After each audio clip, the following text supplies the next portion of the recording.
আসসালামু আলাইকুম রহমতুল্লাহ। আশা করি সবাই ভালো আছেন। অনেক দিন আগের একটা ভিডিও, প্রায় বছরখানেক আগের একটা ভিডিও নিয়ে আবারও হাজির হয়ে গেলাম। দিনটি ছিল ঈদুল আজহার আগের দিন। তো অফিস ক্লোজ করে আমার বাইসাইকেল নিয়ে আমি যাচ্ছি আমার বাসার উদ্দেশ্যে। বাসা থেকে ফ্রেশ হয়ে বের হব টিটিপাড়া অথবা মানিকনগরের উদ্দেশ্যে। আমি যখন অফিস থেকে বের হচ্ছি ততক্ষণে ঢাকা শহর পুরো ফাঁকা হয়ে গিয়েছে। তো বাসায় চলে আসলাম। বাসায় এসে ফ্রেশ হয়ে বের হলাম নোয়াখালী যাওয়ার উদ্দেশ্যে। এখনও মানিকনগর বা টিটিপাড়া কোথাও আমি ফোন করি নাই যে কে আছে, কোনো পরিচিত ওস্তাদ আছে কি না, সেটাও আমি তখনও জানতাম না। বাসা থেকে বের হয়ে রিক্সা নিয়ে নিলাম। চাচাকে বললাম যে মানিকনগরই যাই, যেহেতু কে ট্রাভেলসের কন্ট্রোল হচ্ছে ওখানে যাওয়াটাই আমার জন্য ভালো হবে। দেখতে দেখতে গুলিস্তান চলে আসলাম। গুলিস্তানও দেখলাম যে মানুষজনের ওরকম কোনো ভিড় নেই। যতটুকু ভিড় ছিল সবই হচ্ছে গ্রামে যাওয়ার উদ্দেশ্যেই মনে হচ্ছিল যে রাস্তায় ওই লোকগুলা। তো দেখতে দেখতে চলে আসলাম মানিকনগর বিশ্ব রোড। আর এখানে দেখতেই পাচ্ছেন ওই দিন প্রচুর বাসের ভিড় ছিল, ট্রাফিক ছিল। সব কিছু মিলিয়ে যাক আলহামদুলিল্লাহ চলে আসলাম হচ্ছে কাউন্টারের খুব কাছাকাছি। এখানে এসে দেখলাম যে খুব লম্বা একটা সিগন্যাল। তো সিগন্যালে বসে না থেকে রিক্সাটা ছেড়ে দিয়ে হেঁটে চলে আসলাম। আর এই যে আমার সম্ভাব্য ট্যুরমেট হতে চলেছে। আর ভাই এখানে এসে তো আমি পুরোই অবাক। এই যে আমার মিরাজ খান সাহেব এতই ব্যস্ত ছিল যে লুঙ্গি পরে ডিউটি করতেছিল। যাই হোক, ওনার সাথে অনেক ফাইজলামি করলাম। উনি আমার মোবাইলটা কেড়ে নিয়ে চলে গেছিল।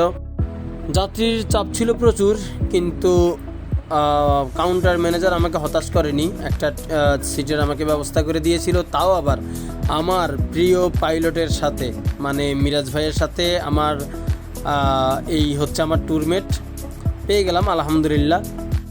আসলে সত্যি বলতে আমি যখন বাসা থেকে বের হয়ে আমি কল্পনাও করি নাই যে আমি আমার প্রিয় ওস্তাদকে পেয়ে যাব। তো আমাদের গাড়ি ফিল আপ, যাত্রী নিয়ে আমরা রওনা দিয়েছিলাম। কাঁচপুর এসেই আমরা পেয়ে গেছিলাম আমাদের বাম্পারে। ওই যে দেখুন, বাম্পারে আরেকটা কে ট্রাভেল ছিল।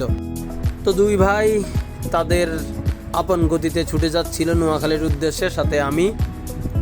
আসলে সত্যি কথা বলতে বাস জার্নি আমার কাছে প্রচুর ভালো লাগে। বাস জার্নি করতে আমি ভালোবাসি। বাসকে আমার বলতে পারেন আবেগ।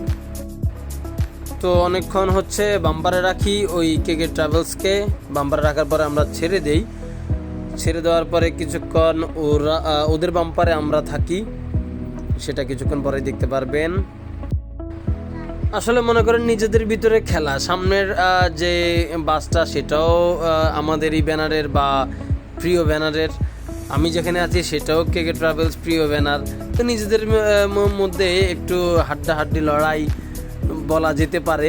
মানে একটু ফাইজলামি দুষ্টুমি করতে করতে হচ্ছে আমরা যাচ্ছিলাম হচ্ছে নোয়াখালীর উদ্দেশ্যে। আলহামদুলিল্লাহ ওই দিন মোটামুটি জাম হালকা পাতলা ছিল, জাম আমরা পেয়েছিলাম কিছুটা। ইয়াংস্টার মিরাজ ভাই ওনার গতিতেই, আপন গতিতে উনি ছুটে যাচ্ছিল এটার বাম্পারে। তো উনি হঠাৎ করে বলে উঠলো যে না ভাই, আর বাম্পারে থাকবো না, এবার আমাদেরকে লিড দিতে হবে, লিডটা নিয়ে নিতে হবে। তো উনি লিড নিয়ে নিল নিজের মতো করে। তারপর আর কন্টিনিউ ভিডিও করা হয় নাই। পাঁচগাছিয়া পৌঁছা যাই। পাঁচগাছিয়া পৌঁছানোর পরে মোটামুটি একটা জ্যাম ছিল। জ্যামের ভিতরে একটা ভ্যালকার সাথে আমাদের দেখা হয়ে যায়। এই ভ্যালকাটার সাথে আমাদের দেখা হয়ে যায় শাখাওয়াত অনিক ফ্রম ফেনিয়ান ভ্যালকা। তো বাজারে জ্যাম থাকার কারণে আমরা কিছুক্ষণ দুষ্টামি ফাজলামি করি, একসাথেই থাকার পরে হচ্ছে জ্যামটা যখন ছেড়ে দেওয়ার পরে হচ্ছে অনেকক্ষণ বাজারে থাকার কারণে ভিডিওটা আমি আর কন্টিনিউ করি না। রাস্তা ক্লিয়ার হয়ে গেলে আমরা অনেকের থেকে বিদায় নিয়ে চলে আসি। আর এভাবেই একটা সুন্দর ট্যুর আমাদের মোটামুটি কমপ্লিট হয়। এই এক বছরে অনেক পরিবর্তন হয়ে গিয়েছে। প্রিয় মানুষটা আর প্রিয় ব্যানারে নেই। জোনাকি সার্ভিসে ড্রাইভ করেন। বাইকে এখনও অনেক মিস করি। খুব ভালো মনের মিশুক একজন মানুষ ছিল। দোয়া করি যেখানেই থাকুক ভালো থাকুক, সুস্থ থাকুক। আজ এই পর্যন্ত। আল্লাহ হাফেজ।